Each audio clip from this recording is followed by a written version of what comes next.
Po celé stáročia sa prieskumníci, prisťahovalci a svetoví lídri vydávali na jeho vody a hľadali niečo viac.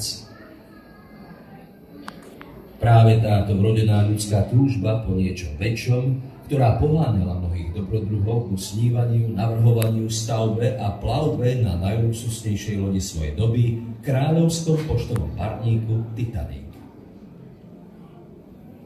Spustená na vodu v roku 1911 merala viac ako 269 metrov a vážila vyše 52 000 tón, čo z nej v tej dobe robilo najväčšiu loď, aká bola dovtedy postavená a zároveň najväčší pohybujúci sa objekt na svete. Stavitelia firmy Harland & Wolff v Belfaste dbali na každý detail pri navrhovaní lode Snow a zabezpečení toho najlepšieho na jej spoločenských priestoroch, kajutách a celkovom komforte. Výsledkom bol plávajúci palác s najikonickejšími priestormi, aké sa kedy plavili na mori. Prvá trieda na palube Titanicu predstavovala najbohatšiu spoločenskú vrstvu, ktorej členovia boli v roku 1912 vnímaní ako celebrity. Na výdavkoch sa nešetrilo.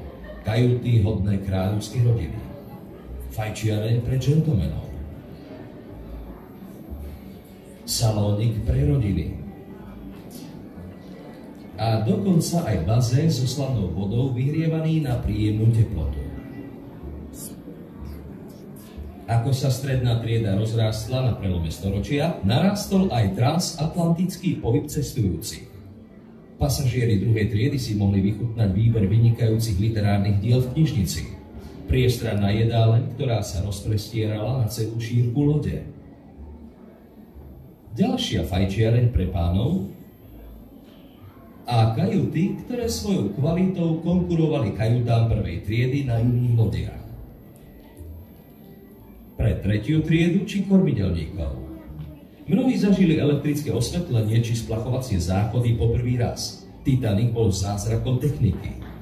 Namiesto jednoduchých kajút a spoločenských nocľahární ponúkal súkromné kajuty, kvalitné jedlo v priestrannej jedálni s dostatkom svetla, spoločenskou miestnosťou pre rodiny a áno, fajčiareň pre mužov.